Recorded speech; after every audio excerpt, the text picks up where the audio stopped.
Think of the mightiest warrior you've ever seen on screen, a gladiator, muscles rippling, standing victorious in the dust of the Colosseum.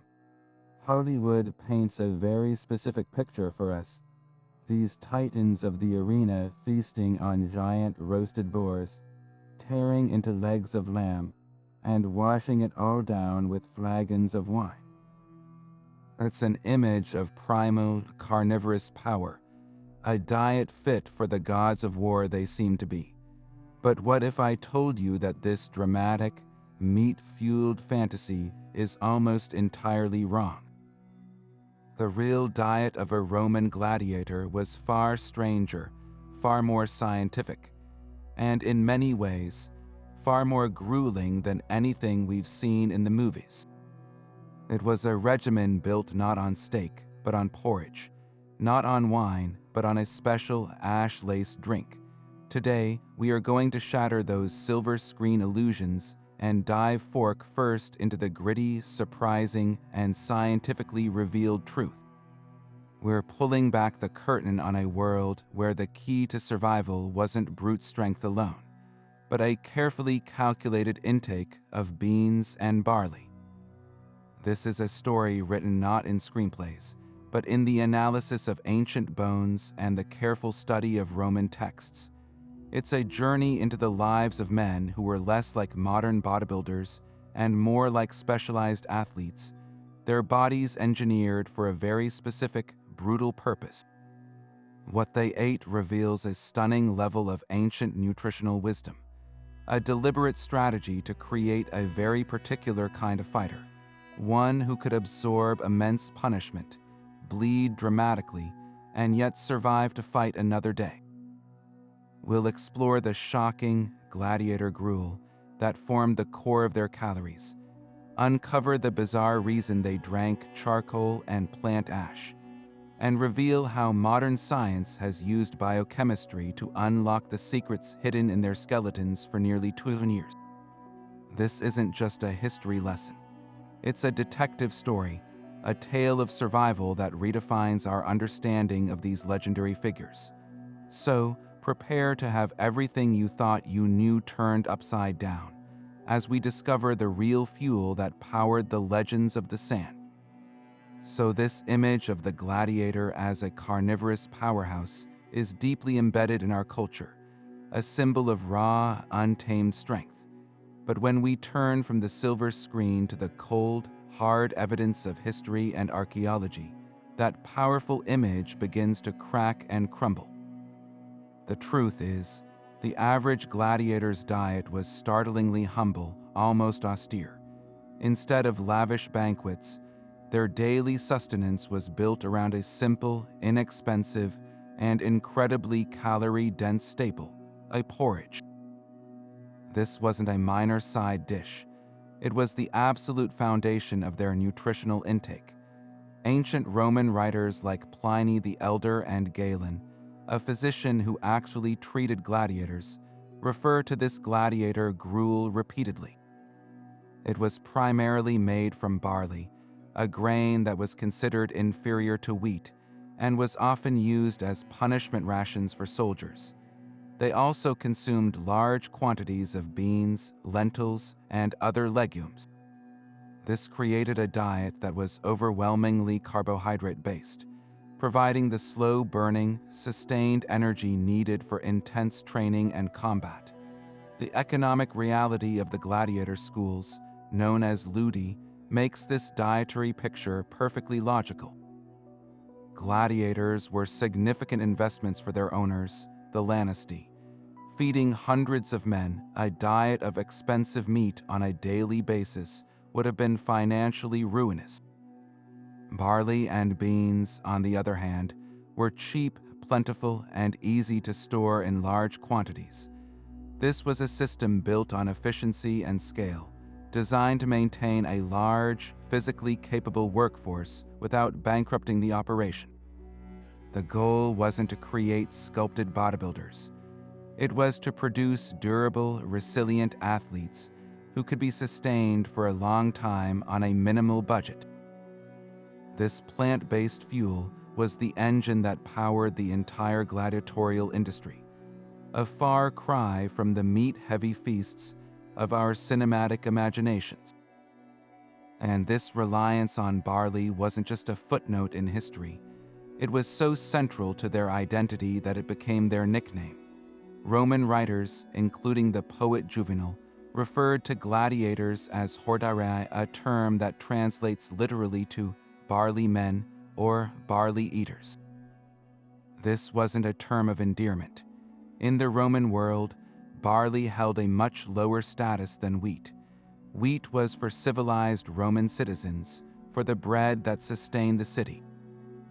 Barley, by contrast, was often considered fodder for animals and punishment rations for disobedient soldiers in the legions. So, to call these celebrated fighters barley men was a stark reminder of their social standing. They were assets, not aristocrats. Their diets were designed for pure function over flavor or prestige. But why choose this seemingly inferior grain as the absolute cornerstone of their diet? The answer lies in its remarkable nutritional profile, perfectly suited to the brutal demands of the arena. Barley is a fantastic source of complex carbohydrates. These carbs break down slowly in the body, providing a steady, sustained release of energy over a long period. For a gladiator who might be training for hours each day or facing a prolonged, exhausting battle in the afternoon heat, this was far more valuable than the quick, sharp energy spike from sugars or simple carbs. Furthermore, barley is rich in fiber, which aids digestion and helps maintain a feeling of fullness, crucial for managing the hunger of men engaged in heavy physical labor. But perhaps most importantly for building the gladiator's characteristic physique, a heavy, powerful frame barley is excellent for promoting weight gain. This wasn't about achieving a lean, sculpted look. It was about building mass, a layer of body fat fueled by this high-carb diet served a critical purpose. It offered a degree of protection against slashing wounds. A cut on a well-padded arm or torso was less likely to reach vital muscles and arteries, turning a potentially fatal injury into a bloody but survivable spectacle. This fat also provided a crucial energy reserve for endurance. So, the barley men were engineered for resilience, their bodies becoming living armor, with the humble grain serving as both their primary fuel and their foundational building material. This barley was transformed into sustenance in two main ways. The most common was a thick, hearty porridge or pulse, a gladiator gruel that could be easily prepared in massive cauldrons to feed an entire school. This porridge was likely enriched with beans, lentils, and onions for added protein and flavor, creating a calorie-dense sludge that was the bedrock of their daily intake. The other form was barley bread, a dense, flat loaf that was less palatable than wheat bread but highly portable and durable. This combination of gruel and bread provided the barley men with the caloric engine they needed to train, fight, and, most importantly, to survive. For centuries, the written accounts of barley and beans were compelling, but they were still just words on a page, open to interpretation. The definitive proof, the smoking gun that would settle the debate once and for all, lay buried for nearly 2 millennia, waiting to be unearthed. That proof came from a remarkable archaeological site, a gladiator cemetery discovered in the ancient city of Ephesus in modern-day Turkey. This wasn't a random burial ground. The evidence here was stark. Many of the skeletons showed clear signs of violent death decapitations, massive blunt force trauma, and the distinctive triangular punctures from a 3-pronged trident. This was, without a doubt, a final resting place for these professional fighters. But the real treasure wasn't just in how they died, but in what their very bones could tell us about how they lived. scientists turned to a sophisticated technique called stable isotope analysis. Think of your body as a detailed ledger, meticulously recording what you eat and drink throughout your life.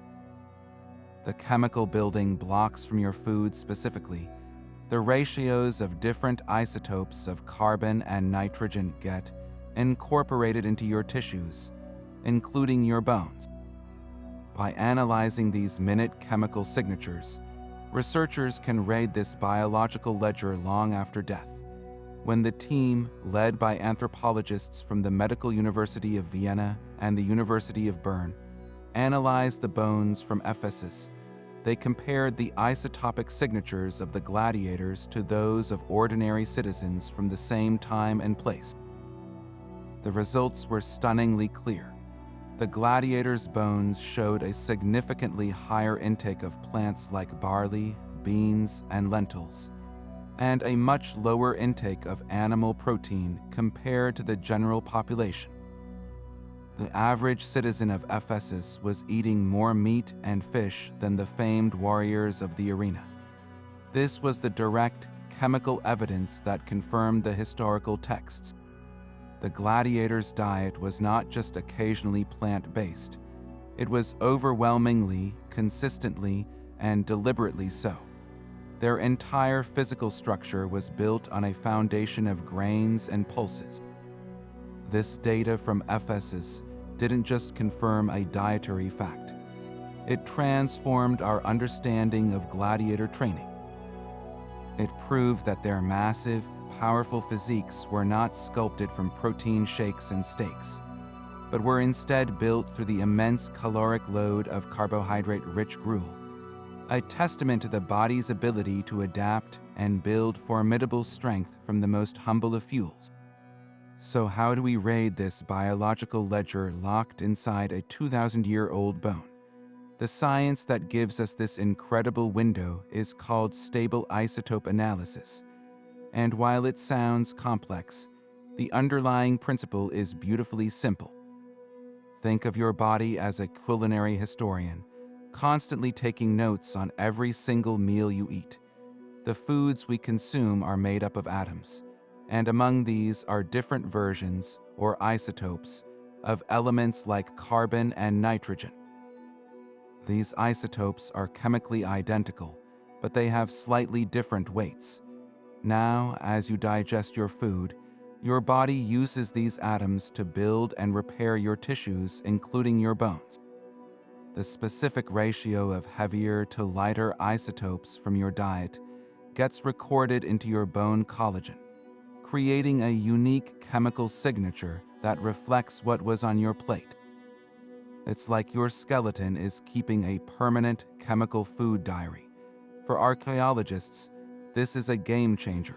By carefully extracting tiny samples of bone and using a machine called a mass spectrometer to measure the precise ratios of carbon-13 to carbon-12 and nitrogen-15 to nitrogen-14, scientists can start to decode this ancient menu. Different types of food leave different isotopic fingerprints. Plants that absorb sunlight in distinct ways, like barley and beans, have a characteristic carbon signature. Legumes, such as lentils and fava beans, have a special relationship with bacteria in the soil that gives them a unique, low nitrogen signal. Meanwhile, meat and animal products from creatures higher up the food chain accumulate a much heavier nitrogen signature. So, when researchers analyzed the bones from the gladiators of Ephesus and compared them to the local townspeople, the story told by the isotopes was undeniable. The gladiators' bones showed a carbon signature overwhelmingly consistent with a diet of C3 plants, the category that includes barley, wheat, beans, and lentils. Even more telling was the nitrogen. While the average citizen's bones showed a higher nitrogen ratio, pointing to a regular intake of meat and fish, the gladiators' nitrogen levels were significantly lower. This low nitrogen, combined with the specific carbon signal, creates the chemical portrait of a person who consumed enormous quantities of legumes and grains, with very little animal protein. It's the direct, empirical evidence that confirms the historical accounts. These were truly the barley men, their strength forged not from meat, but from a potent, plant-based gruel that powered one of history's most brutal professions. But the story of their diet doesn't end with barley. To truly understand the gladiators' physical engine, we have to turn to another, equally vital component of their gruel, the humble legume. Beans, lentils, and peas weren't just an occasional addition.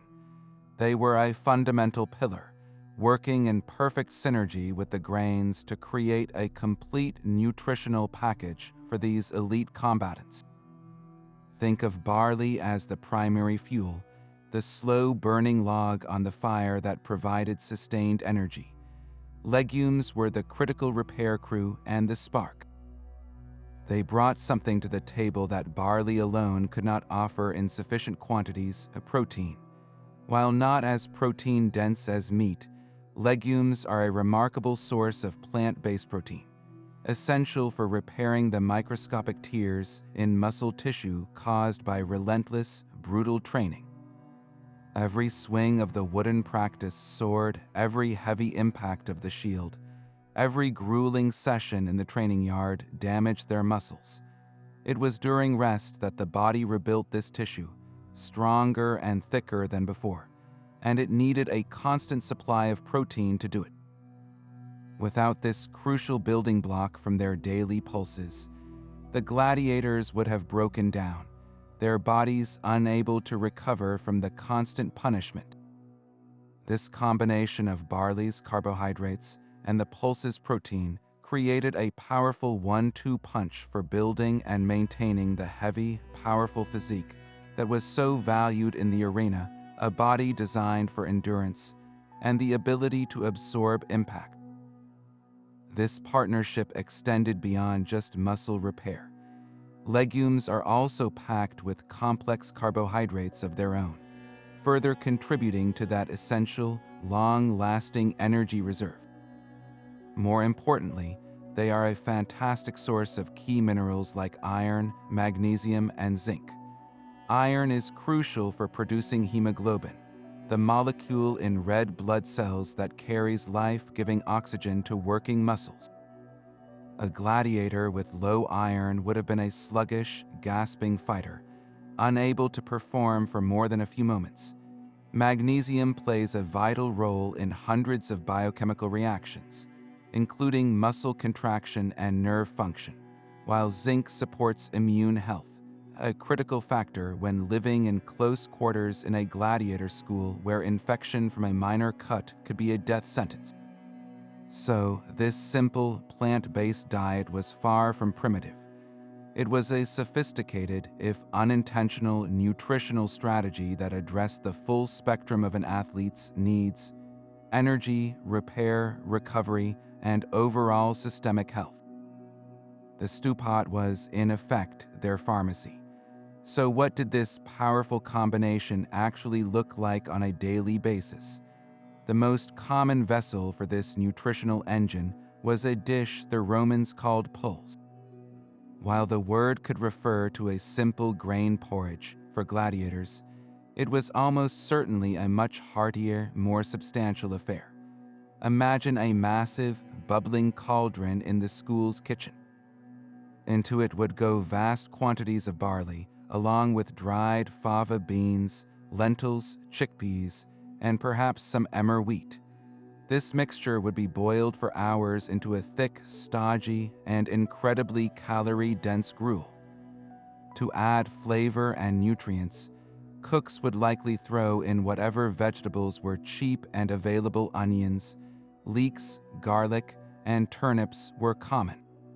A dash of salt or a splash of vinegar, pasca, might be used to season the otherwise bland mixture. This was not gourmet cuisine. It was functional fuel, designed to be produced efficiently in vast quantities and to fill the bellies of hundreds of men. Each gladiator would receive a generous portion of this pulse, likely twice a day, forming the absolute core of his caloric intake. It was the ancient equivalent of a modern athlete's carefully formulated recovery shake, a complete meal in a bowl, delivering everything needed to sustain extreme physical exertion. This simple, unassuming pot of porridge was the true secret behind the gladiator's power, a testament to the fact that monumental strength can be built from the most basic, earth-grown ingredients, strategically combined. But if a diet of barley and bean gruel seems Spartan, there was another element to their regimen that sounds like something straight out of an ancient alchemist's handbook. Historical records, particularly from the naturalist Pliny the Elder, mention that gladiators consumed a drink made from the ashes of charred plants. For centuries, this was dismissed as folklore or a misunderstood metaphor. How could eating ashes possibly be beneficial? It turns out this wasn't mystical nonsense. It was primitive, practical sports science. The confirmation came, once again, from the bones at Ephesus. When researchers conducted their chemical analysis, they found a startlingly high level of strontium in the gladiators' skeletons compared to the local population. Strontium is a chemical element that behaves very similarly to calcium in the body, and it's abundant in plant ashes. This was the smoking gun, the literal, physical evidence that these men were, in fact, ingesting ashes, just as the ancient texts claimed. So what was the purpose of this strange, ashy tonic? The leading theory points directly to bone health and recovery. The life of a gladiator was one of immense physical trauma. Beyond the obvious dangers of the arena itself, their daily training involved repetitive, high-impact drills with heavy wooden weapons. The constant pounding, blocking, and falling would have placed enormous stress on their skeletons, leading to microfractures and bone bruises. A broken bone in the arena was often a death sentence, so maintaining skeletal integrity was absolutely paramount. Plant ashes, particularly from woody plants and ferns, are incredibly rich in calcium and other minerals. By charring the plants and consuming the ashes, either mixed into a drink or stirred directly into their barley gruel, the gladiators were creating a potent, bioavailable mineral supplement. This calcium-rich ash would have been rapidly absorbed, helping to constantly repair and fortify their bones, making them more dense and resilient to the daily punishment they endured. It was a crude but remarkably effective form of preventative medicine, a way to turn their very skeletons into stronger, more durable armor. This practice highlights a profound, if instinctual, understanding of the link between diet and physical performance.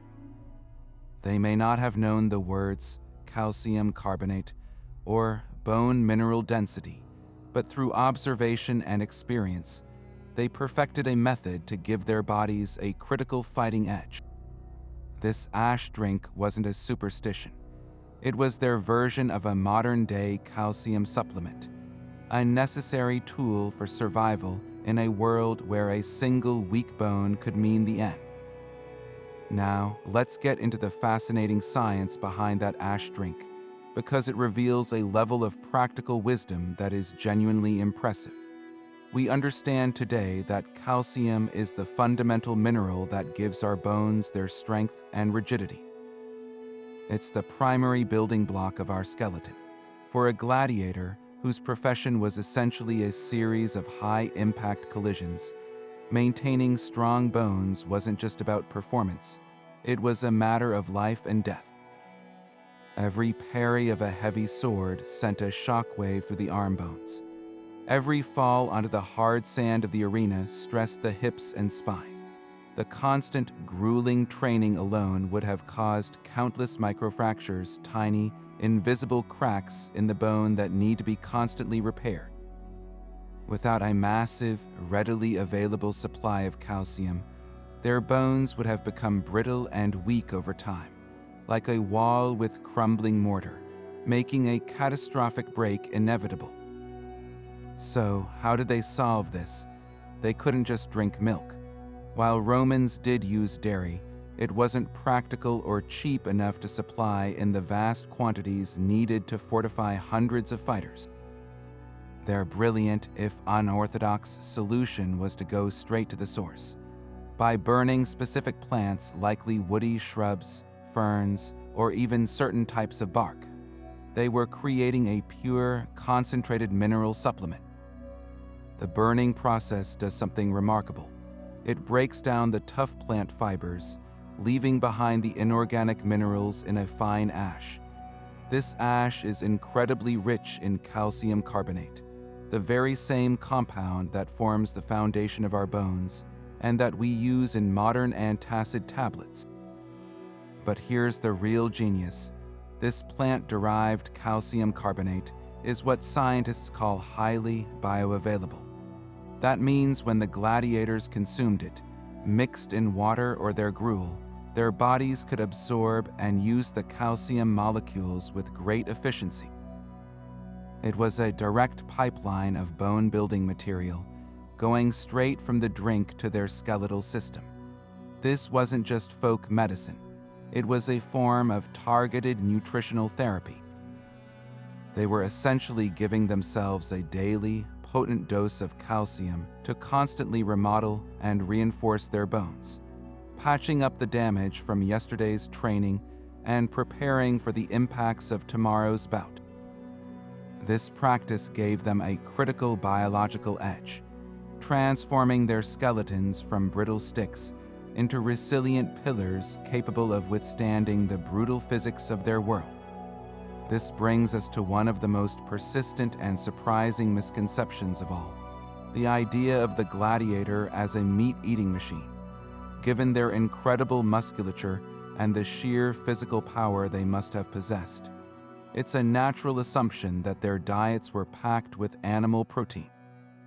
Yet, the chemical evidence from their bones tells a completely different story, one that fundamentally challenges our modern understanding of how to build a powerful body. The isotopic data from Ephesus revealed that gladiators consumed significantly less meat and animal products than the average citizen of the Roman world. Think about that for a moment. The regular populace, including merchants, farmers, and artisans, were eating more fish, more lamb, and more poultry than the professional warriors who fought for their lives in the arena. This isn't just a slight difference. It's a dramatic reversal of what we would expect. Their formidable physiques were not sculpted from steak and chicken breast, but were instead constructed from an enormous volume of plant-based calories. The sheer mass of their bodies, the heavy, powerful frames, so valued for their ability to absorb blows, was a direct result of a high-carbohydrate, high-calorie diet, not a high-protein one. This is a crucial distinction. In our modern fitness culture, we often equate muscle growth almost exclusively with protein intake. But the gladiators demonstrate that the primary requirement for building substantial body mass, especially when combined with relentless physical training, is a massive caloric surplus. Their barley and bean gruel provided that in spades. The complex carbohydrates from the grains and pulses fueled their intense training sessions, while the surplus calories, beyond what they burned, were stored as both muscle and, importantly, a protective layer of fat. This fat was not a sign of being out of shape. It was a strategic asset. A well-padded gladiator could survive a slashing wound to the arm or torso that might prove fatal to a leaner combatant. The fat acted as a buffer, protecting underlying muscles and arteries, turning a dramatic, blood-spattering cut into a survivable injury. So, the gladiator's body was a masterpiece of functional engineering, built for endurance and resilience, not for aesthetic definition. It was a body powered by porridge, its strength forged in the cauldron, not at the butcher's block. This reality also highlights the brutal economic logic of the gladiator schools. Meat was expensive. Feeding a school of several hundred men, a diet rich in meat every single day would have been financially crippling for the owner, the lanista. Barley, beans, and lentils, however, were cheap, plentiful, and easy to store in bulk. This plant-based diet was a scalable, cost-effective solution for maintaining a large, physically dominant workforce. It was a system built on efficiency, where every bowl of gruel represented a smart investment in a valuable fighting asset, proving that in the ancient world, true power could be grown in a field, not just hunted on a spear. This carefully engineered diet of barley, gruel, and legumes produced a very specific kind of athlete, one whose physique would look quite different from the chiseled, vascular bodybuilders or lean, wiry martial artists we often see today. The goal wasn't aesthetic definition, it was functional mass. Their high carbohydrate regimen was the key to building this. When you consume more calories than you burn, particularly from carbohydrates, the body stores the excess energy. Some of it is stored as glycogen in the muscles and liver for immediate fuel, but a significant amount is converted into body fat. For the gladiator, this wasn't an unwanted side effect. It was a deliberate and crucial part of their biological armor. This process created a substantial layer of subcutaneous fat, the kind that sits just beneath the skin, distributed evenly across the body. Imagine a modern-day heavyweight wrestler or a powerful rugby forward. A thick, solid frame where muscle is covered by a smooth, uniform layer of padding. That is the gladiator physique. This fat served a terrifyingly practical purpose in the arena.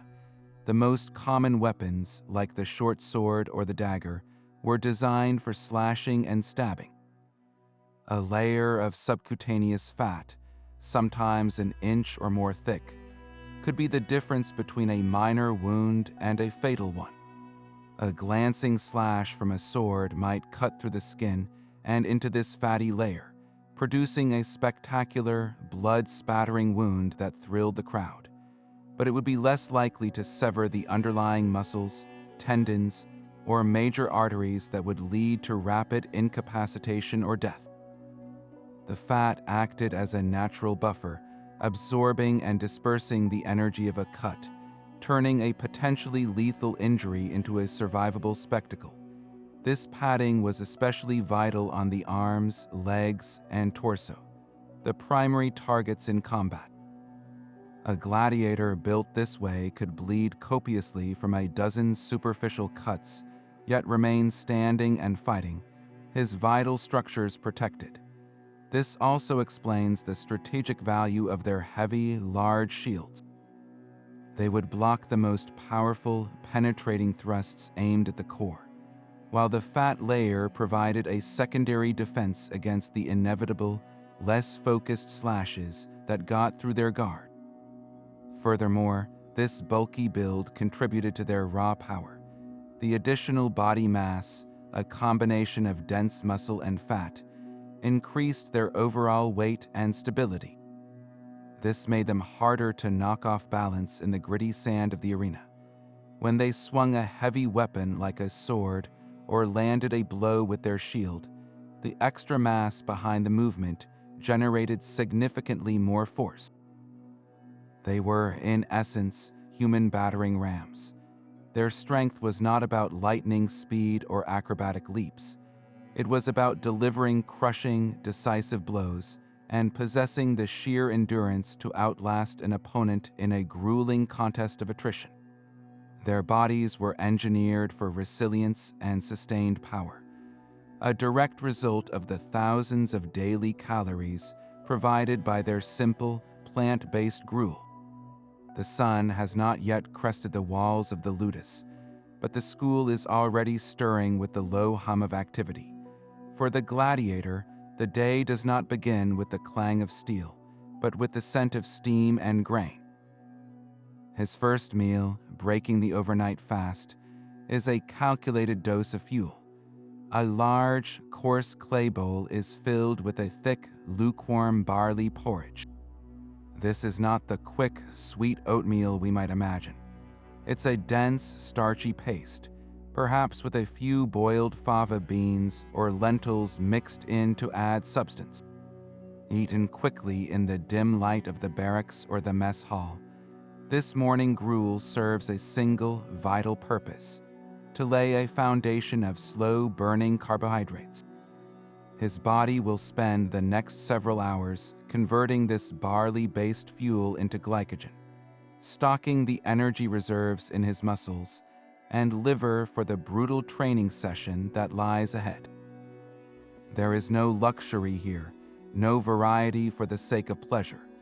This is a routine of pure function, a necessary intake of calories as fundamental as sharpening a weapon or checking the straps on a shield. Following a grueling morning of drills, sparring with weighted wooden swords, practicing footwork in the sand, and strength training with heavy weights, the gladiator returns to the kitchen area ravenous and depleted. The midday meal is where the real culinary work happens, designed for both immediate replenishment and sustained repair. The centerpiece is almost certainly a hefty serving of a hearty bean and vegetable stew. Imagine a deep pot simmering for hours, filled with lentils, chickpeas, and fava beans, bubbling away with chunks of onion, leek, and whatever root vegetables were cheap and available that season. This stew is far more nutrient-dense than the morning gruel.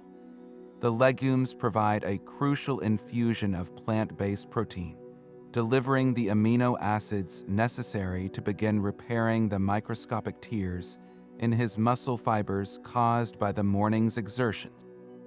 The vegetables contribute vitamins and minerals, while the complex carbs from the beans continue to top up those all-important energy stores. He would likely eat this with a thick, flat piece of barley bread, using it to scoop up the stew and wipe the bowl clean, ensuring no precious calorie is left behind.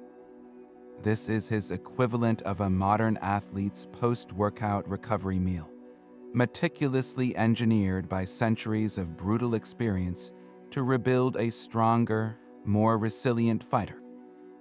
And alongside this meal, or perhaps just after, comes the most unusual part of his daily regimen, his special drink. He wouldn't reach for a mug of beer or a glass of wine. Instead, he'd drink something that looked disturbingly like dirty water. This was his dose of plant ash, dissolved in water. A small amount of fine, gray ash, collected from the careful burning of specific plants or wood, would be stirred into a cup. The result was a slightly gritty, alkaline-tasting tonic. He'd drink it down not for flavor, but for survival. This ashy water was his pharmaceutical-grade supplement, a direct pipeline of calcium and other bone-strengthening minerals straight to his skeleton.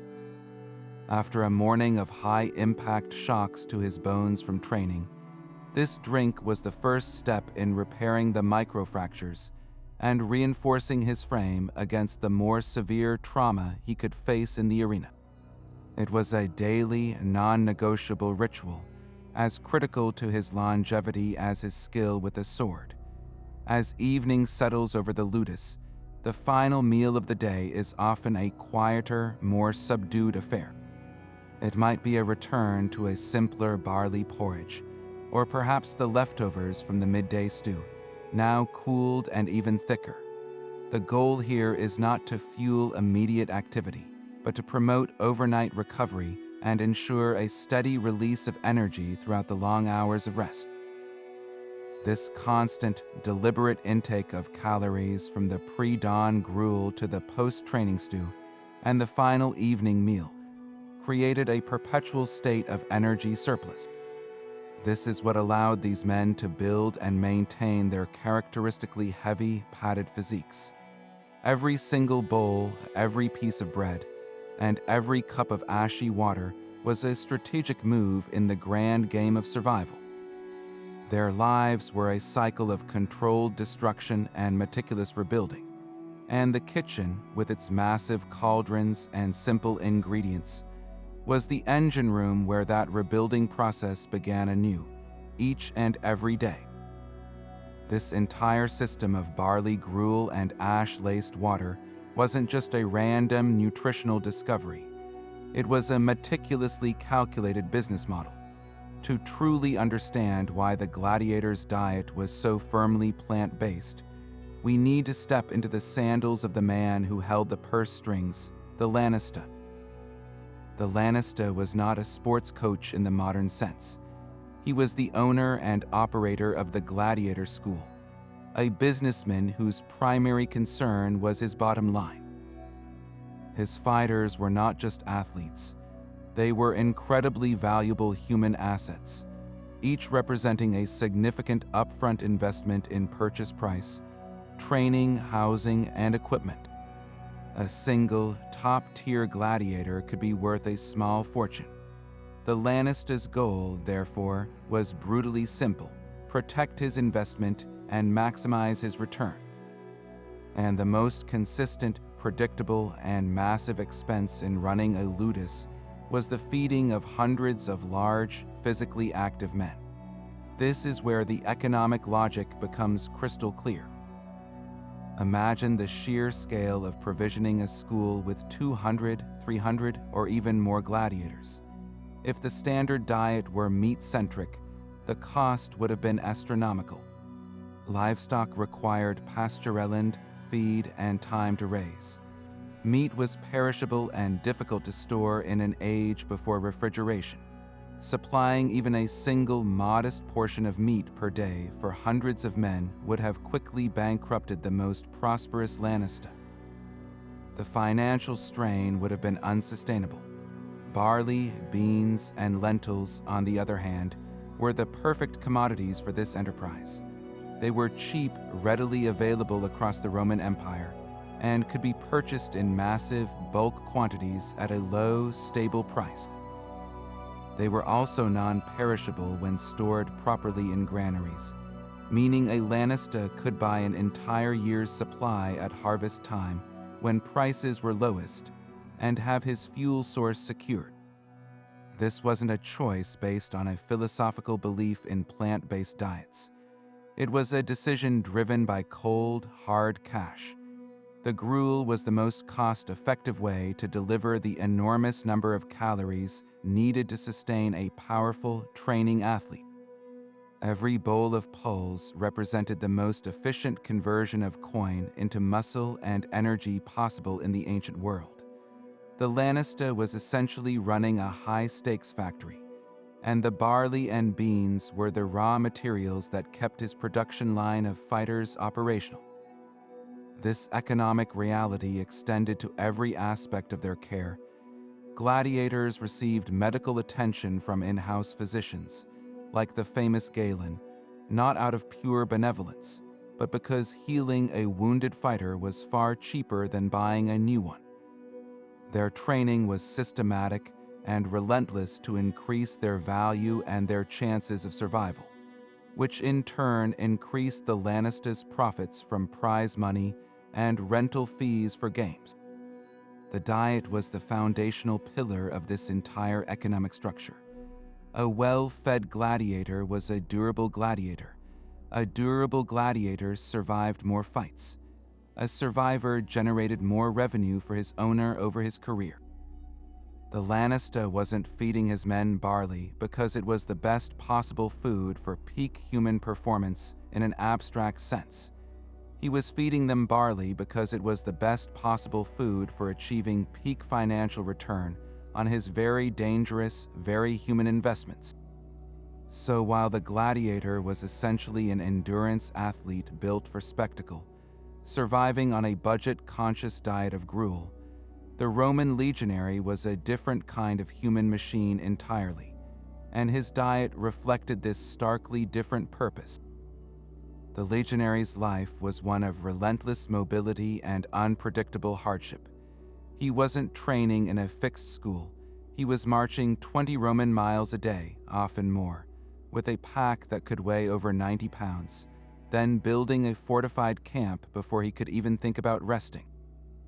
This demanded a fuel source that was portable, non-perishable, and packed with energy.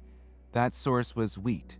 The backbone of the soldier's diet was not barley porridge, but hardtack, a dense, dry biscuit made from whole wheat called bucellatum. This was his primary calorie source on the march, and it was so durable it could last for years. Alongside this, he received a regular ration of whole wheat grain, which he would often grind himself and cook into a porridge or a more bread-like loaf. This wheat-based diet provided the high-energy carbohydrates needed for sustained long-distance marching, a type of endurance very different from the short, explosive bursts of the arena. But the most famous and telling difference was in their protein intake. Every Roman soldier was issued a regular ration of lardum salted pork, most often bacon. This was a strategic reserve of fat and protein, a compact, high-value food that could sustain a man through campaigns where foraging was impossible. While the gladiators' protein came mainly from plants, the soldiers came directly from animals. He also regularly consumed pasca, a vinegar-based drink that was safer than water and helped cut through the dust of the march, and a wine ration, something generally denied to gladiators in training to keep them disciplined. The legionary's diet was simply more varied and, in many ways, superior in terms of prestige and perceived strength. He ate the bread of citizens, not the fodder of slaves and animals. This disparity highlights their contrasting social positions. The soldier was a free Roman citizen, a pillar of the empire, while the gladiator, no matter how celebrated, was often a slave, a condemned criminal, or a social outcast. His diet was a constant reminder of his lower status. The physical demands of their professions explain this dietary divide perfectly. A gladiator's fight, while brutal, was typically a short affair, often lasting only 10 or 15 minutes. His training focused on technique, strength, and the ability to withstand and survive wounds. His body was built like a shock absorber heavy and padded to turn lethal cuts into survivable gashes. The high-carb barley and bean diet was ideal for this, promoting a bulky physique and providing the energy for intense, daily training sessions within the controlled environment of the ludus. The legionary, however, faced an entirely different set of challenges. His arena could be a freezing German forest or a scorching Syrian desert. His primary weapon, the pilum javelin, required a powerful, explosive throw to penetrate an enemy shield before closing for melee combat with his short sword.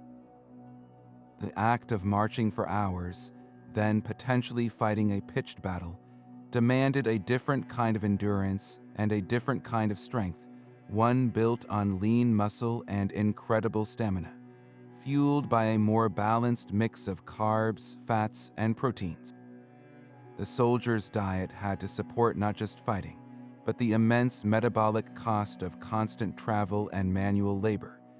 He needed the dense, long-lasting energy from wheat and the compact, high-calorie fuel from salted pork to maintain his body weight and strength over months-long campaigns far from supply lines. The gladiator was a specialized tool, honed for a single, brutal purpose in a controlled setting. The legionary was a multi-purpose instrument of empire, and his diet was engineered for versatility, resilience, and sustained operation in the field. One was built for a spectacle of survival, the other was built to conquer and hold the known world. The day of the Munus, the gladiatorial games, was a world apart from the monotonous routine of the training school. Every action, from the first light of dawn, would have been steeped in ritual. charged with a potent mix of superstition, ceremony, and stark practicality.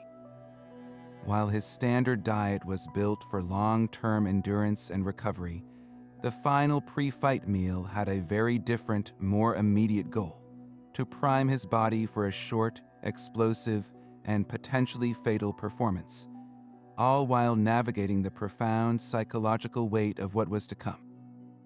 We can imagine the atmosphere in the ludus on such a morning: tense, solemn, and eerily focused. There would be no heavy, bulky bowl of bean and barley stew.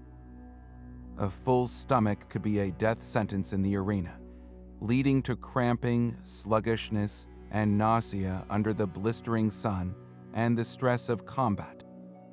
The last thing a fighter needed was a digestive system working hard to break down a massive meal. Instead, his final sustenance would have been carefully curated for rapid energy delivery without gastrointestinal burden. The most likely candidate, supported by historical accounts of Roman athletes and soldiers, is a special, potent drink. Think of it as the ancient equivalent of a modern energy shot.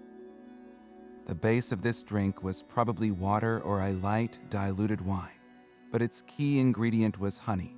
Raw, unfiltered honey is a powerhouse of simple sugars, fructose, and glucose, which the body can absorb almost instantly, providing a rapid spike in blood sugar and available energy without requiring complex digestion.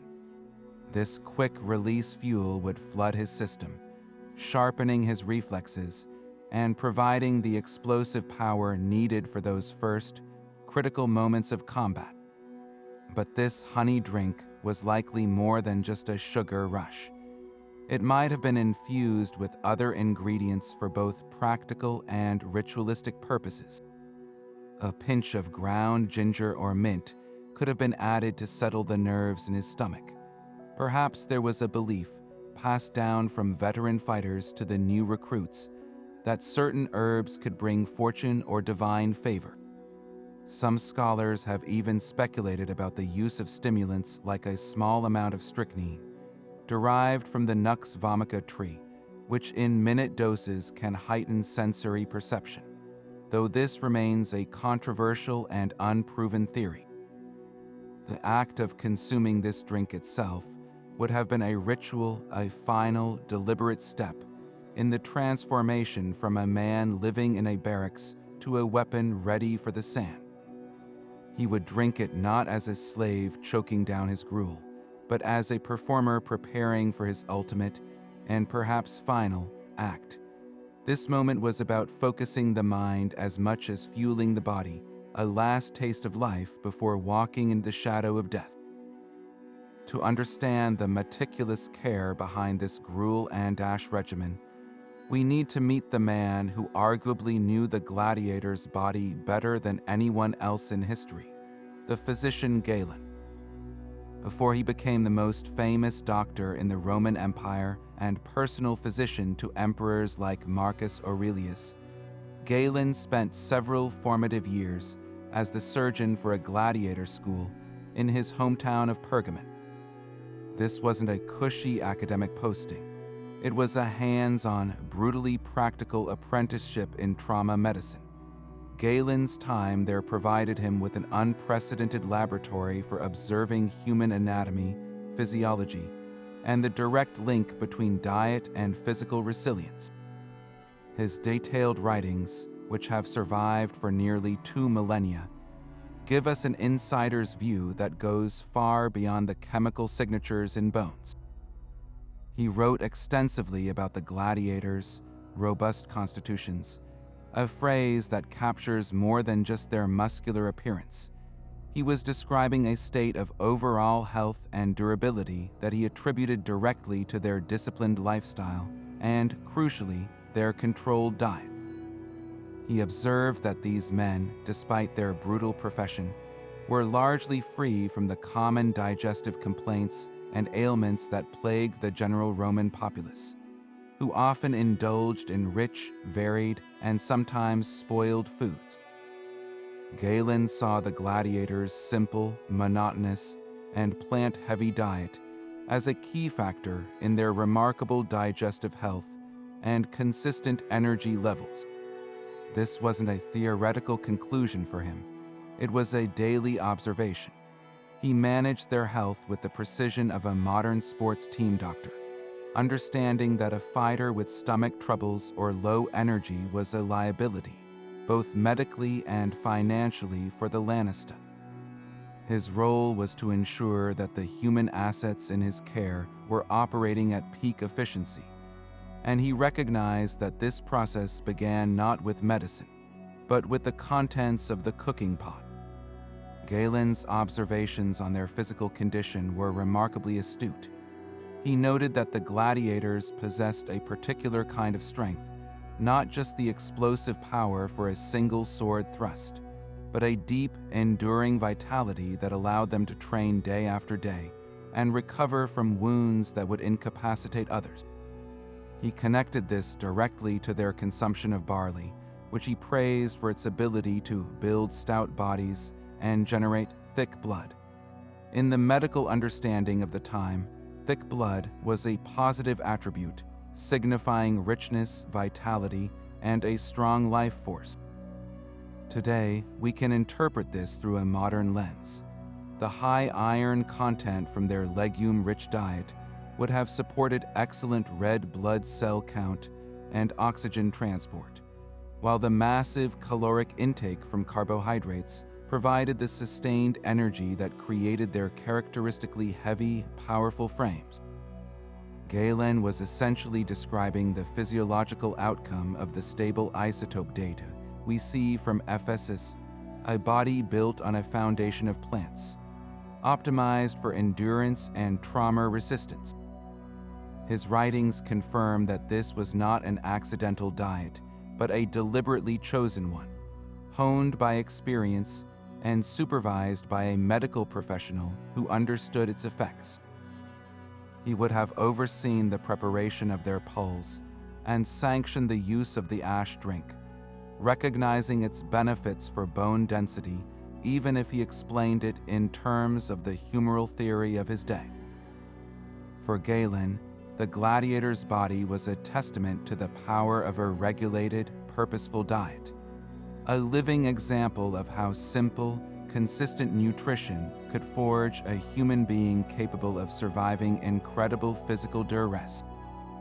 But Galen's most profound contributions were made not in the kitchen, but in the surgery. His time with the gladiators provided him with a grisly but unparalleled education in human anatomy and emergency wound treatment. Roman law prohibited the dissection of human corpses, so most of Galen's anatomical knowledge came from dissecting animals like pigs and Barbary apes. His work on gladiators gave him a rare window into the living, internal workings of the human body. Every deep slash, every stab wound was a tragic but informative lesson. He learned exactly how muscles layered over one another, how tendons controlled movement, and how to distinguish a severed artery from a vein based on the color and pressure of the bleeding. This practical experience allowed him to become a master surgeon. He developed sophisticated techniques for cleaning wounds, using wine as an antiseptic, a common practice that held genuine medical value due to the alcohol content. He learned how to suture torn flesh and, most importantly, how to stop catastrophic bleeding, a skill that would have saved countless lives. He famously boasted that during his tenure, not a single gladiator under his care died of his wounds, a claim that, while perhaps exaggerated, underscores his tremendous skill and the value placed on his work. Every fighter he saved was a financial victory for the Lannister, and every treated injury added to Galen's growing repository of medical knowledge. This hands-on trauma surgery, repeated on a near-daily basis, honed his skills to a razor's edge and formed the bedrock of medical knowledge that he would later carry to Rome, where his reputation was made. The gladiators of Pergamon were his first and perhaps most important patients. their scarred bodies serving as the textbooks from which he learned the art of saving lives. Now, let's shift our focus from bones and muscles to a part of the gladiator's body that was just as critical to their performance: their gut. All that barley and bean gruel created a diet astronomically high in fiber, a stark contrast to many modern high-protein, low-carb athlete regimens. This wasn't a minor side effect. It was a core feature of their nutritional strategy, engineering a digestive system designed for one thing: sustained energy release over the course of a long, punishing fight. Imagine the internal engine of a gladiator constantly churning with complex carbohydrates and fibrous plant matter.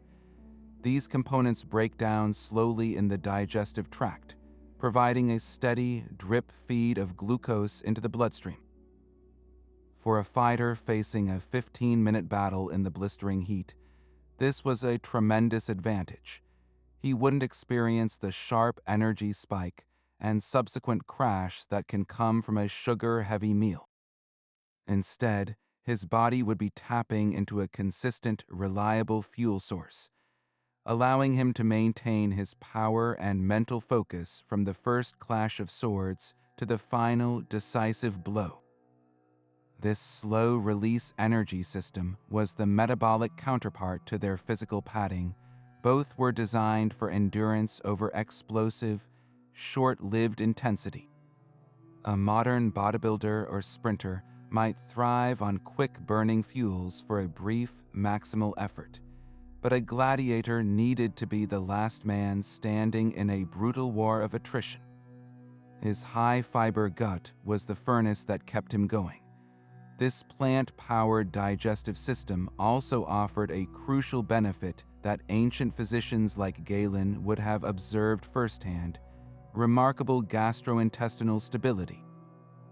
The gladiator's simple, consistent diet of grains and legumes would have fostered a healthy and predictable gut microbiome. The high fiber acted as a probiotic, feeding the beneficial bacteria in their intestines, which in turn promoted efficient digestion and regular elimination. This might seem like a small detail, but for an athlete, it's everything. A fighter suffering from cramps, bloating, or discomfort on the day of a match would be at a severe, potentially fatal disadvantage. The monotony of their food was a feature, not a bug. It minimized the risk of digestive upset from rich, spoiled, or unfamiliar foods that commonly afflicted the wider Roman population. Compare this to the digestive challenges some modern athletes face when following extreme low-carb or high-protein diets, which can sometimes lead to constipation or other issues that disrupt training and performance. The gladiator's gut was a model of efficiency, processing a massive volume of calorically dense food with minimal complication, ensuring that on the day he walked into the arena, the only thing on his mind was his opponent, not his stomach. This creates a fascinating paradox when we place the gladiator's physique next to the modern athletic ideal. Today, we often associate peak performance with lean, highly defined, shredded bodies achieved through strict low-carbohydrate diets. We see this in sports like boxing and mixed martial arts, where fighters meticulously cut weight and often limit carbs to achieve a specific weight class and body composition. The gladiator represents a completely different paradigm. Their value was not in being lean, but in being massive, heavy, and resilient. Their high-carb, high-fiber diet was the absolute engine of this physique. The constant influx of carbohydrates did two things simultaneously.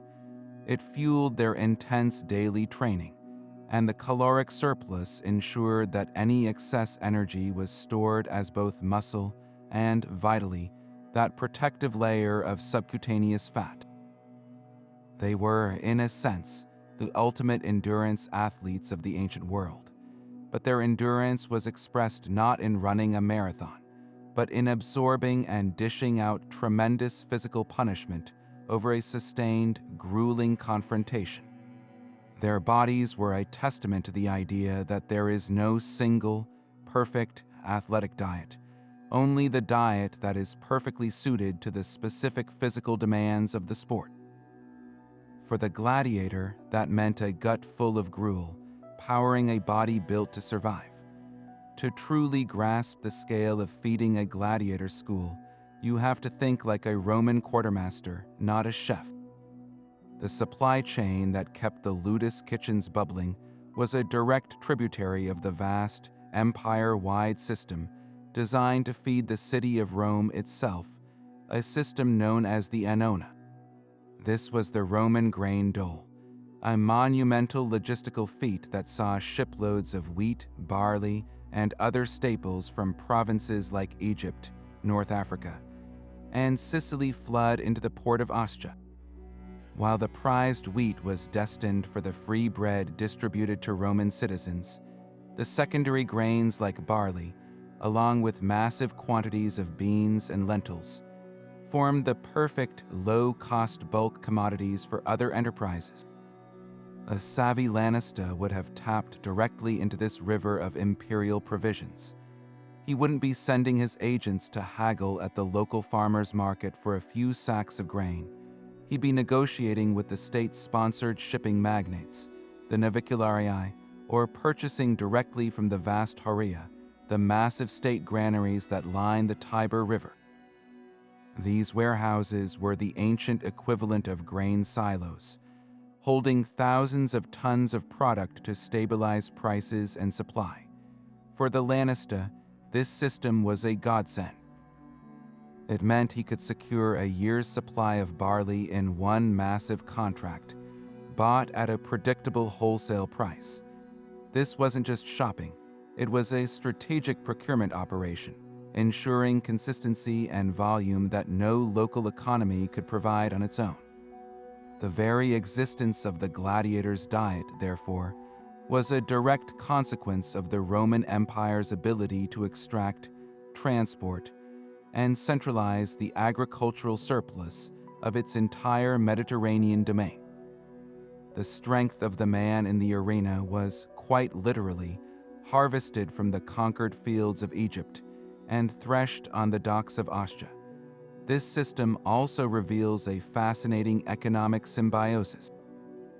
The Roman state had a vested interest in maintaining a stable supply of cheap food to prevent unrest in the city. The annona was a tool of political control. But this created a surplus of certain commodities, particularly barley, which was considered less desirable than wheat. The gladiator schools acted as a perfect secondary market for this surplus.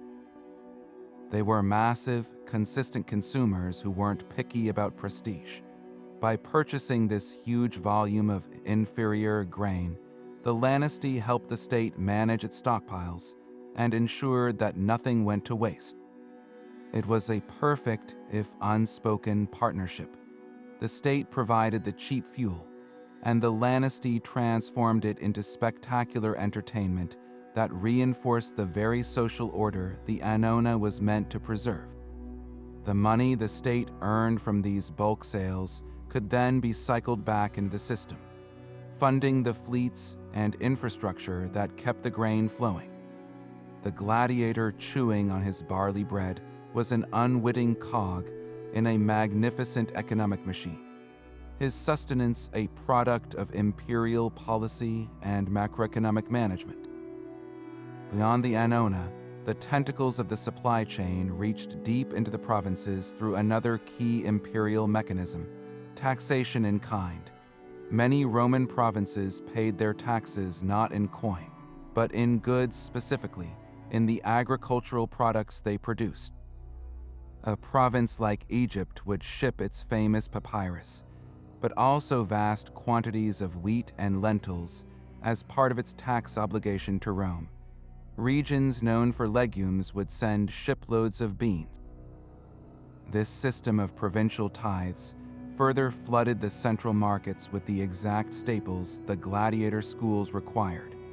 A Lannister with good political connections could potentially access these tax shipments directly, cutting out middlemen and securing the absolute best prices. This means the diet of a Germanic prisoner forced to fight as a gladiator in Rome might very well have been comprised of beans grown in Gaul and barley harvested in Britain, all consolidated by the relentless engine of Roman taxation. His body was being sustained by the tribute of the very lands Rome had subjugated. The gruel in his bowl was a tangible, daily reminder of the power and reach of the empire that held him captive. The logistical operation within the ludus itself was a marvel of efficiency. Once the bulk shipment arrived, whether by barge up the Tiber or by cart from Ostia, it was stored in the school's own granaries. These storage facilities had to be meticulously designed to protect against moisture, pests, and theft, because a spoiled grain supply could cripple the entire operation. The kitchen of a large school was less a place of delicate cuisine and more an industrial-scale production facility. Enormous ceramic dolia, buried up to their necks in the ground to keep their contents cool, would hold the dry barley and beans. The cooking was done in massive bronze cauldrons over constant fires, with kitchen slaves themselves, a significant investment, stirring the thickening gruel for hours. The entire process, from the unloading of a grain ship to the ladling of poles into a gladiator's bowl, was a streamlined, repetitive cycle. It was a system built for one purpose: to reliably convert imperial surplus into human performance, day after day, year after year, with the same relentless efficiency that the legions applied to conquering territory. The true spectacle of the games, therefore, began not in the sand of the arena, but in the granaries of Egypt and the holds of the grain ships, a silent, sprawling network that fed the legendary strength of Rome's most famous fighters. While the barley and bean gruel was the textbook diet for gladiators in the heart of the empire, we have to remember that Rome was a vast, sprawling collection of cultures and climates, stretching from the rainy highlands of Britain to the arid deserts of Egypt. The centralized supply chain of the Annona was powerful, but it wasn't omnipresent. In the provinces, far from the grain ships of Ostia, the daily meal of a gladiator would have been shaped not by a Roman recipe book, but by the land right outside his ludus gates. Local availability was the ultimate dictator of the menu, creating fascinating regional variations on the theme of fighter fuel. A gladiator training in the Nile Delta would have had a very different plate from one preparing in the olive groves of Hispania or the rolling hills of North Africa. This local adaptation wasn't just about convenience. It was a necessity. Transporting bulk goods over land for hundreds of miles was prohibitively expensive, so a smart Lannister would build his entire nutritional strategy around what the local farms could produce most abundantly and cheaply. Take Egypt, the breadbasket of the empire. While Rome itself prized Egyptian wheat, the gladiators stationed there might have found their gruel based on a different local superstar, emmer wheat. This ancient grain, a precursor to modern durum wheat, was a staple in Egypt for millennia, used to make their ubiquitous flatbreads and a thick, hearty porridge. For a Lannister operating in Alexandria or Memphis, it would have made perfect economic sense to use the emmer that was plentiful and cheap right there, perhaps even more so than waiting for shipments of barley from upriver. His fighters would have become men of emmer, their poles taking on a slightly different texture and nutritional profile, but still delivering that essential foundation of complex carbohydrates. Likewise, their protein sources would have shifted with the local harvest. While fava beans were common across the empire, an Egyptian gladiator's stew might have featured a heavier reliance on chickpeas or lentils, which thrived in the region, and his bread would almost certainly be the flat, unleavened type common to the area, baked in the intense heat of the local ovens. Now, travel northwest to the Roman province of Africa Proconsularis, in modern-day Tunisia and Libya. This region was another agricultural powerhouse, famous for its vast olive orchards and its massive production of lentils. Here, a gladiator's diet could have had a distinctly North African flair. His barley or wheat gruel would almost certainly be enriched with a generous glug of local olive oil, a luxury that added precious calories and healthy fats, aiding in everything from joint health to vitamin absorption. His lentil stew would be the star of the show, made with the region's most famous pulse, creating a protein-rich meal that was both local and incredibly efficient. There's even the possibility that dried fruits like figs or dates, abundant in the region, were incorporated as occasional sweeteners or energy snacks, providing a quick burst of sugar before training.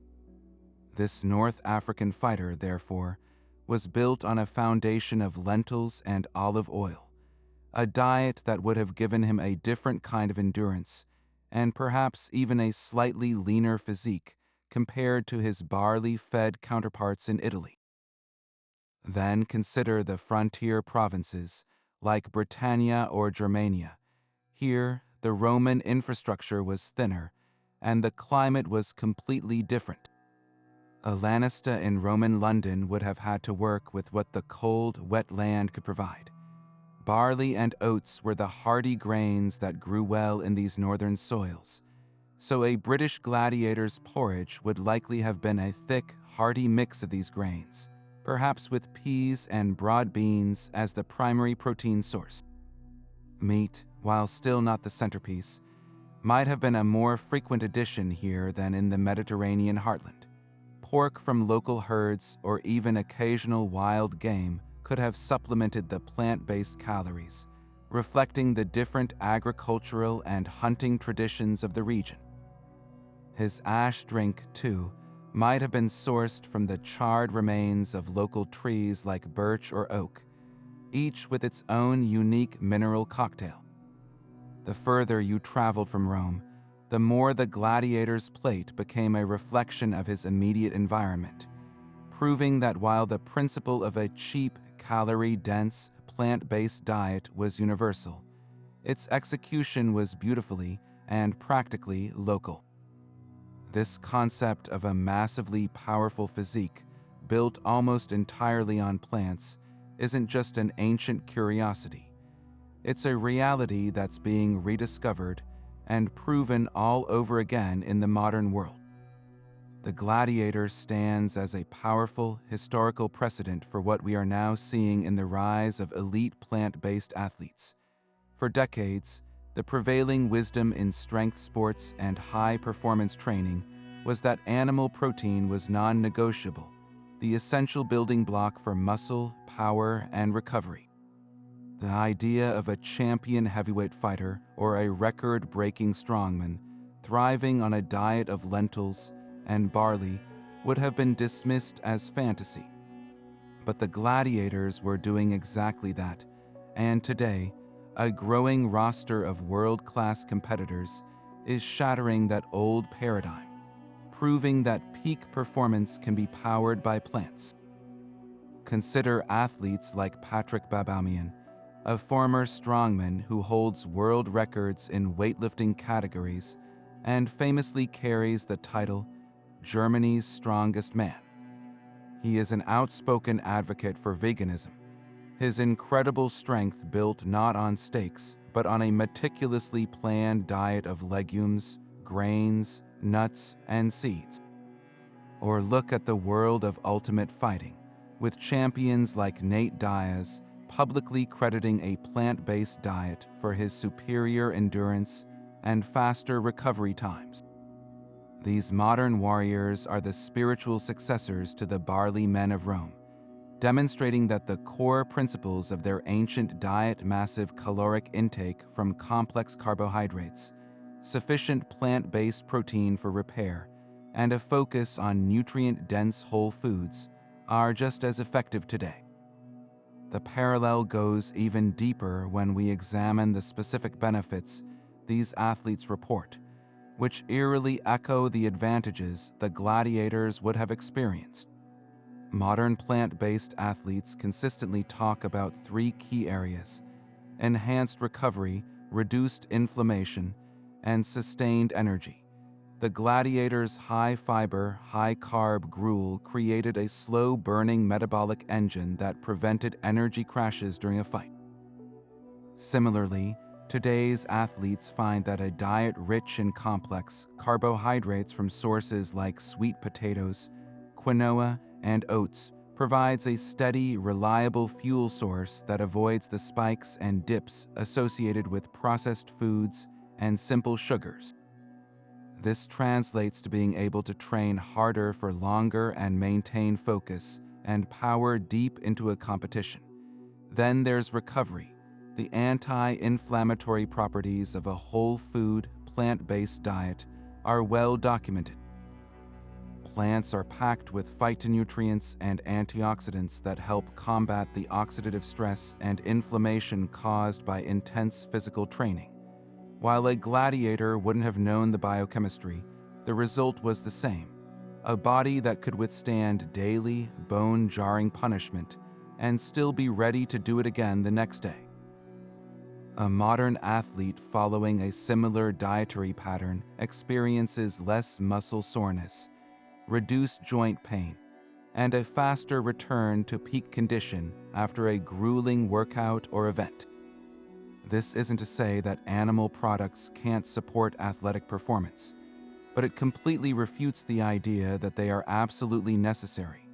The gladiator and the modern plant-based athlete both show that the body is an incredibly adaptable machine. When provided with a surplus of quality calories, adequate protein from diverse plant sources, and a rich array of micronutrients, it can build and sustain phenomenal strength and resilience. This comparison also forces us to confront a cultural bias head-on: the deeply ingrained association between meat and masculinity, between animal protein and raw power.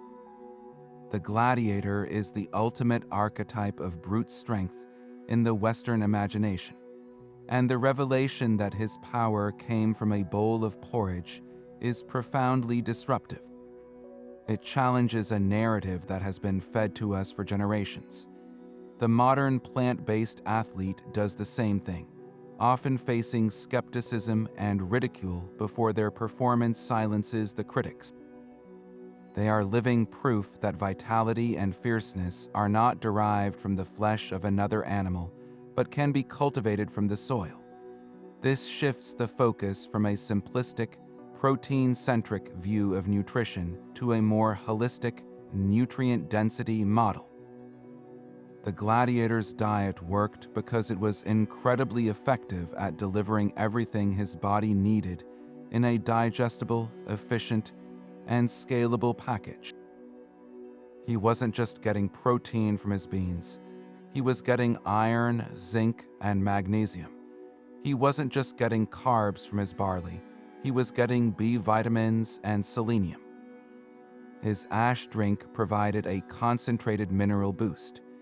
This whole food approach is precisely what modern nutrition science now champions for long-term health and performance.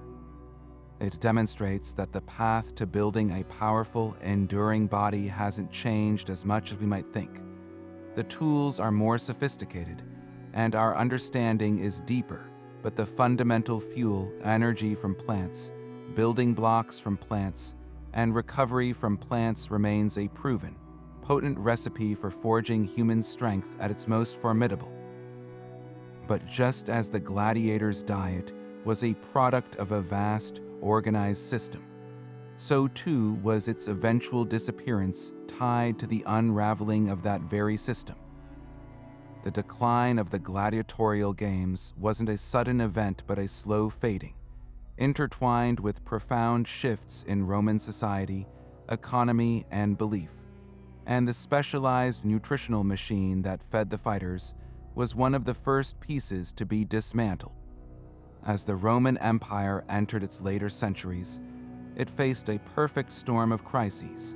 Constant civil wars and barbarian invasions drained the imperial treasury, while rampant inflation made the stable, bulk purchasing of grains and legumes far more difficult and unpredictable. The very annona system that had reliably funneled barley into the ludi began to falter, as provinces were lost and shipping lanes became insecure. For a Lanista, the foundational economics of his business were collapsing. The cost of maintaining a school of hundreds of men on a carefully calibrated diet of cheap staples was becoming prohibitive. The intricate supply chain that stretched from Egyptian fields to the school's kitchen pots was breaking link by link, making the gladiators' gruel an increasingly expensive and logistically impossible meal to provide. This economic pressure forced a fundamental change in the nature of the games themselves. Grand, state-sponsored munera featuring dozens of highly trained, professionally fed fighters became rarer. Instead, there was a move toward cheaper, more sensationalized spectacles. We see evidence of this in the rise of Venetian's wild beast hunts, which, while still costly, didn't require the years of investment in a human athlete's diet and training. There was also an increase in the use of untrained criminals and prisoners of war, men who were thrown into the arena with little more than a basic meal in their bellies, a far cry from the meticulously engineered physique of the classical gladiator. The specialized barley man, a product of centuries of nutritional refinement, was becoming a luxury the empire could no longer afford to cultivate. At the same time, a powerful ideological shift was sealing the game's fate.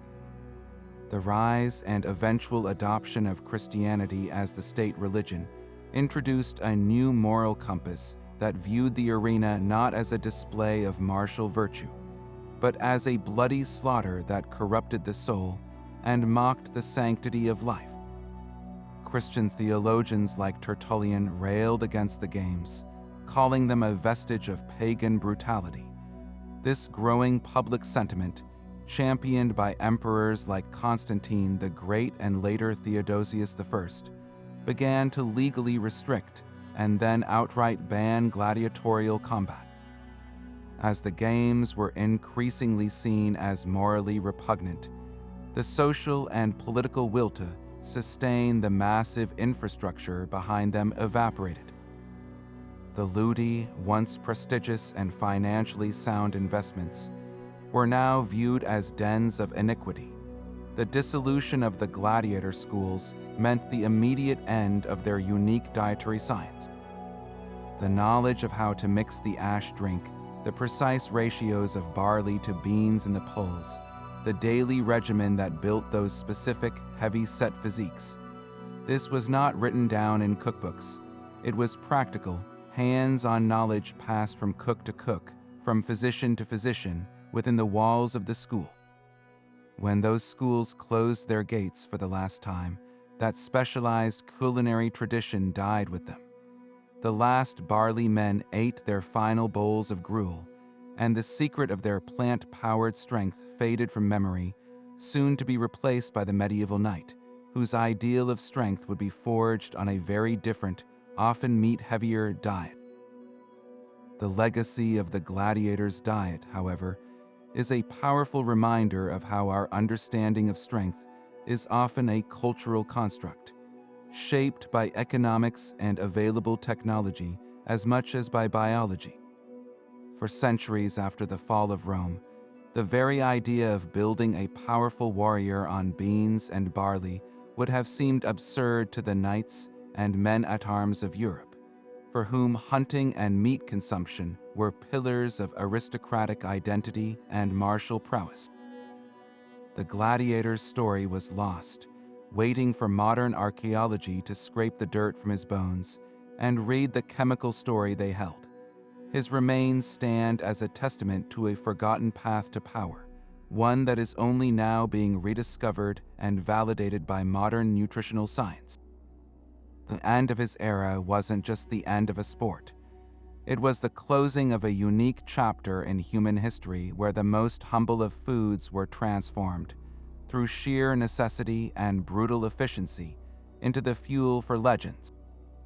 The story of the gladiator's diet is a remarkable convergence of ancient text and modern technology, a case where 21st century science has acted like a key, unlocking a truth that was hiding in plain sight for centuries. We've mentioned the groundbreaking work at Ephesus, but the full significance of those findings deserves a deeper look, because it represents a fundamental shift in how we understand history itself.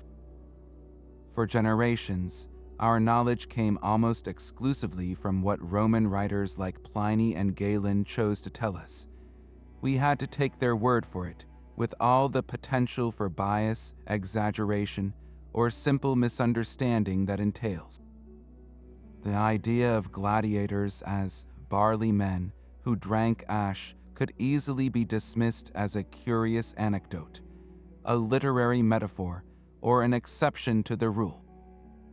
But stable isotope analysis changed everything. It moved the conversation from the realm of interpretation into the realm of empirical, chemical fact. This technique doesn't rely on what a Roman author thought was important to write down. It reads the direct, biological record of an individual's life, a record that cannot lie about what they consistently ate over decades. The Ephesus study was the definitive proof, the controlled experiment that history could never provide. By comparing the gladiators' bones to those of ordinary citizens from the same location and time, researchers eliminated variables like local climate and soil conditions. The result was an undeniable, side-by-side comparison. Here is the chemical signature of a standard Roman diet, and here is the dramatically different signature of the gladiator. It confirmed with scientific certainty that the historical accounts were not just stories. They were reporting a widespread, standardized reality. This validation extends beyond just confirming the presence of barley and beans. The same chemical analysis provided the stunning, physical evidence for the ash drink. The abnormally high levels of strontium in the gladiators' bones compared to the control group created a direct link to Pliny's written accounts. This is where science solved a millennia-old mystery. For centuries, scholars read about gladiators consuming ash and likely shrugged, assuming it was a folk remedy or a misreported ritual.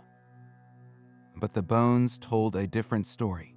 The strontium acted as a chemical tracer, a permanent marker left behind by a consistent practice. This allowed researchers to confidently say that the ash drink was not a rare or symbolic act, but a regular part of their regimen, so frequent that it significantly altered the mineral composition of their skeletons. This is the power of modern archaeology. It can test the claims of the ancient world, separating fact from folklore and giving us a much higher resolution picture of daily life. We now know that the gladiators and their physicians had stumbled upon a form of practical, if not fully understood, nutritional science. They observed that consuming ashes made the fighters more resilient, and they adhered to the practice. We can now explain the why with our knowledge of calcium and bone density, but the what was discovered through brutal trial and error in the sandy training grounds of the Roman world. The work at Ephesus is the most famous example, but it's part of a broader revolution in bioarchaeology that is reshaping our view of the ancient world. Similar isotopic studies are being conducted on skeletal remains from other parts of the empire, from Britain to North Africa, building a comparative database. While the core principle of a plant-based, high-carb diet appears to have been widespread, These other sites may yet reveal fascinating regional variations, much like we see in modern sports nutrition, where the base diet is adapted to local food availability. Furthermore, other scientific techniques are adding layers to this story. Analysis of dental calculus, the hardened plaque on ancient teeth, can reveal microscopic fragments of food, literally giving us a snapshot of an individual's last meals. Imagine finding phytoliths, the tiny silica structures from plants that can identify the specific types of grains or beans consumed. Residue analysis on cooking pots from gladiator barracks could one day confirm the precise recipes of their pulse. We are no longer solely dependent on scrolls and poems. We have a growing, sophisticated toolkit that allows us to interrogate the past directly, using the very bodies of the people who lived it. This scientific validation does more than just confirm a menu. It forces us to re-evaluate the sophistication of ancient Roman culture, particularly in the realm of what we might call sports science. The gladiator schools were, in effect, high-performance training facilities, and their approach to diet was remarkably advanced. They understood, through observation and results, the concepts of caloric surplus for mass building, complex carbohydrates for sustained energy, targeted mineral supplementation for injury prevention, and the importance of digestive regularity for peak performance. They may not have had the biochemical vocabulary we have today, but their practical application was incredibly effective. The synergy between the barley's energy, the bean's protein, and the ash's minerals created a complete nutritional system, engineered for a single, brutal purpose. When we look at the gladiator's diet through this lens, it stops looking like a poverty meal and starts to look like the ancient equivalent of a meticulously formulated modern athletic diet, designed by a team of nutritionists and strength coaches. The fact that we can now prove this with mass spectrometers and isotopic ratios only deepens our respect for the empirical knowledge they accumulated. It shows a world that was capable of systematic, logical thinking about the human body, a world that could turn a slave or a prisoner of war into a perfectly optimized, plant-powered athlete through a science of their own making. This popular image of the gladiator washing down a haunch of meat with a flagon of wine is a dramatic fantasy, completely at odds with the reality of life inside a gladiator school. The very idea of a fighter showing up to a training session, or worse, a bout in the arena, with a hangover or dulled reflexes from alcohol, is almost comical when you consider the stakes. Their lives and the financial investment of their owner depended on peak physical and mental condition at all times. The Ludus was not a fraternity house. It was a high-stakes military academy where discipline was absolute. A gladiator's value was tied directly to his ability to perform on demand, and a drunken, undisciplined fighter was a worthless, soon-to-be dead fighter. Ancient sources are very clear on this point. While the common Roman soldier received a daily wine ration, it was typically heavily diluted with water. For gladiators, even this was likely restricted. The physician Galen, who oversaw the health of gladiators, would have been adamant about the detrimental effects of alcohol on the body. He understood that it dehydrates the system, impairs coordination, slows reaction times, and disrupts the quality of sleep, every one of these being a critical liability for a man whose survival depended on split-second decisions and flawless muscle memory. A manager or lanista trying to run a profitable business would have enforced a strict code of conduct that almost certainly included sobriety. Allowing his valuable assets to dull their senses with wine would have been like a modern race team owner letting his drivers party the night before a Grand Prix, a sure path to financial ruin, and a pile of wrecked machinery. Only in this case, the machinery was human. The notion of wild, decadent feasts is equally misleading and stems from a confusion of the gladiator's public persona with his private reality. Yes, there are accounts of lavish public banquets, known as the Scena Libera, held the night before the games. But this spectacle was for the public, a chance for citizens to see the fighters up close, place bets, and revel in the drama. It was a piece of theater, a carefully orchestrated part of the show. For the gladiators themselves, it was likely a tense and somber affair. Imagine being the centerpiece of a roaring party, knowing it could be your last meal, but being unable to actually indulge in it. They would have been on display, perhaps eating a symbolic or carefully controlled meal, but certainly not gorging themselves on rich foods and wine that would leave them sluggish and vulnerable the next day. Their bodies were finely tuned instruments, and the idea of shocking their system with a sudden, heavy feast of unfamiliar, rich food before the most important performance of their lives is physiologically nonsensical. Any Lanista or doctor with a shred of sense would have forbidden it.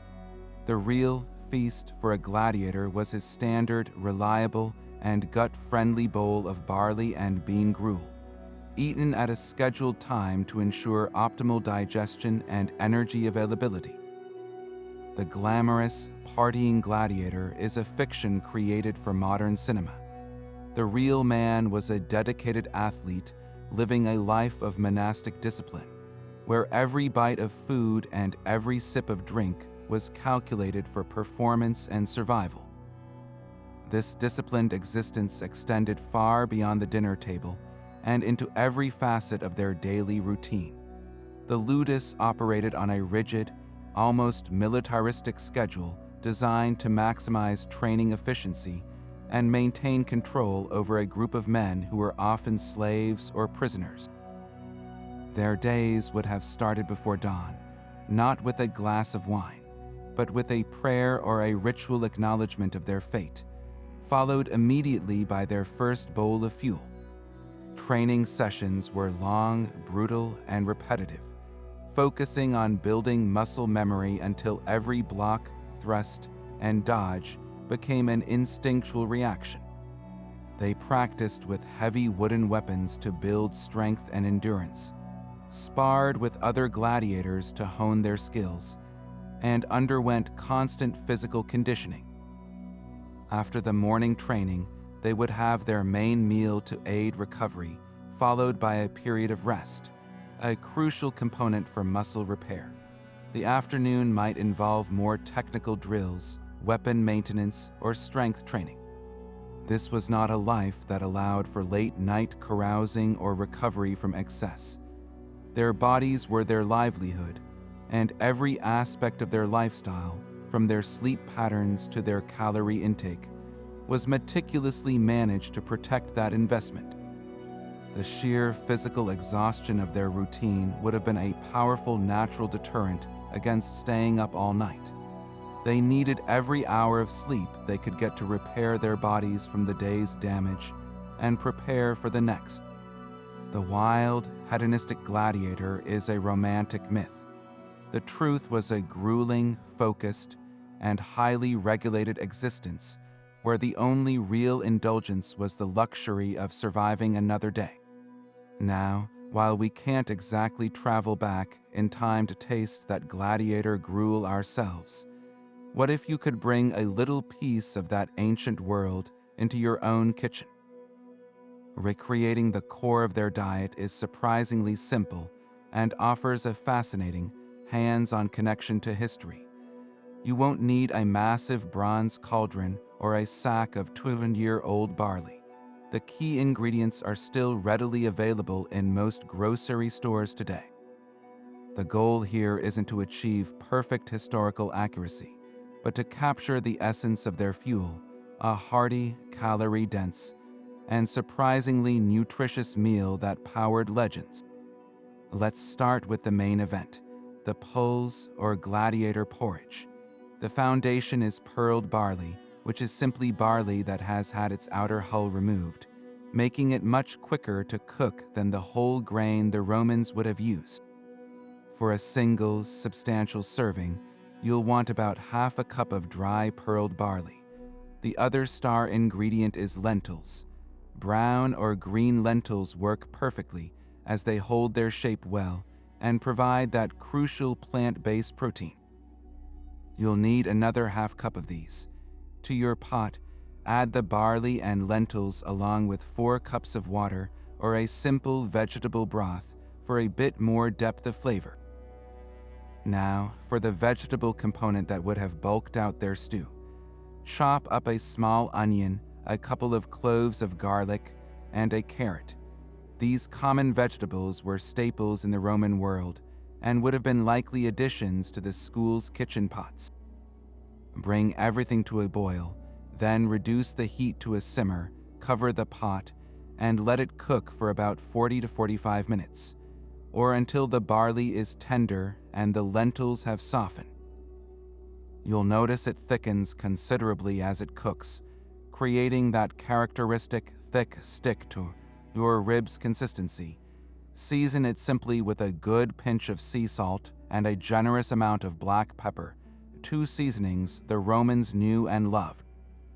What you'll have is a thick, earthy, and incredibly satisfying stew. The barley provides a chewy, nutty base, while the lentils give it substance and a rich, peppery flavor.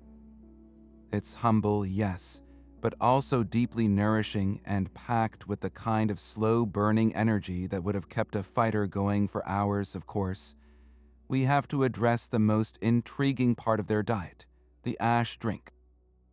Consuming actual plant ashes is not something we'd recommend for obvious safety reasons. You have no idea what minerals or potential contaminants might be in modern burnt wood. But we can create a modern, safe analog that honors the spirit and nutritional intent of their practice. The gladiators were, in effect, supplementing with calcium. So, a perfectly safe and logical modern substitute is a simple calcium supplement tablet, dissolved in a glass of water. Many calcium supplements are derived from calcium carbonate, which is chemically very similar to the calcium compounds found in their plant ashes. Alternatively, for a more food-based approach that still connects you to the earth, you could stir a teaspoon of finely ground, food-grade diatomaceous earth into a large glass of water. It's important to only use food-grade diatomaceous earth, and it will give you that slightly gritty, mineral-rich texture, providing silica and trace minerals. Another wonderfully simple option is to just have a tall glass of fortified plant-based milk, like almond or oat milk, which is often enriched with calcium and vitamin D. Any of these choices gives you that intentional, health-focused ritual without any of the risks. To complete the experience, consider your presentation. The gladiator wouldn't have had a fancy bowl. Serve your pulse in a simple, heavy ceramic bowl to mimic the feel of their courseware. Eat it with a wooden spoon, and maybe even enjoy it while sitting on the floor to truly embrace the Spartan nature of their mealtime. As you take a bite, think about the incredible transformation this simple food underwent. This wasn't just lunch. It was the fuel that was converted into muscle, bone, and sheer willpower. Each spoonful represents thousands of calories consumed over a lifetime of training, building a body that could withstand the sword and the shield. It connects you in a small but tangible way to the daily reality of these men, a reality of discipline, resilience, and a profound understanding that true strength often comes from the most basic, enduring sources. It's a meal that reminds us that power isn't always about complexity. Sometimes, it's simmering quietly in a simple pot, waiting to be unleashed. But perhaps the most visceral and tangible evidence of their daily diet isn't found in the chemistry of their bones, but carved directly into their smiles. When archaeologists and anthropologists examine gladiator skulls, their teeth tell a brutal story of a life sustained by coarse, unrefined fuel. Unlike the sugar-ravaged mouths of later centuries or even many modern people, gladiator teeth show a distinct and telling pattern: extreme, flat wear with almost no cavities. This unique dental signature is a direct, physical imprint of their bread. The Roman bread that formed a staple of their diet was nothing like the soft, pre-sliced loaves we know today. It was made from stone-ground flour, a process that inevitably left behind tiny, abrasive particles of quartz and feldspar from the millstones themselves. Every single bite of bread, every mouthful of barley gruel thickened with this coarse flour, was like gently sanding down the enamel on their teeth with fine grit sandpaper. Over years and years of consuming this gritty food, the relentless chewing action slowly and steadily eroded the chewing surfaces of their molars, wearing them down until they were flat and even, often exposing the sensitive dentin layer underneath. This extreme, flat plane wear is a hallmark of ancient diets reliant on stone-ground grains, and on gladiators, whose caloric needs meant they consumed vast quantities of this bread. The effect was dramatically pronounced. Their teeth became worn-down tools, smoothed by a lifetime of processing the cheap, efficient fuel that powered their bodies. This gritty reality was compounded by the other hidden ingredients in their food. Beyond the millstone grit, the Roman food supply was frequently contaminated with minute particles of sand and dirt. From the threshing floor to the storage sack to the grinding mill, their grain was constantly exposed to the elements. This environmental grit found its way into everything, from their pulse porridge to their staple flatbreads. So, while the millstone particles provided a consistent, fine abrasion, this additional, coarser grit from poor storage and processing added another layer of wear, accelerating the process of grinding their teeth down. Imagine the daily sensation every meal had: a subtle, unavoidable crunch, the unmistakable texture of a world without modern food purity standards. For us, it sounds unappealing, but for them, it was simply the texture of sustenance. This constant, low-level abrasion had a surprising, if unintended, benefit. It acted like a natural, if aggressive, dental cleaning. The gritty particles helped to scour plaque and food debris from the tooth surfaces, particularly from between the teeth, in a way that their basic oral hygiene, likely just a frayed twig used as a toothpick, could never achieve. This scrubbing action, combined with the complete absence of refined sugar in their diet, created an oral environment that was remarkably hostile to the bacteria that cause cavities. And this is the other half of the story written in their enamel: a stunning lack of dental decay. In a world without candy, soda, or even refined sugar, the primary fuel for the bacteria that create cavities was simply not present in their diet. The gladiators' calories came from complex carbohydrates in barley and beans, which break down into sugars very slowly in the body, not in the mouth.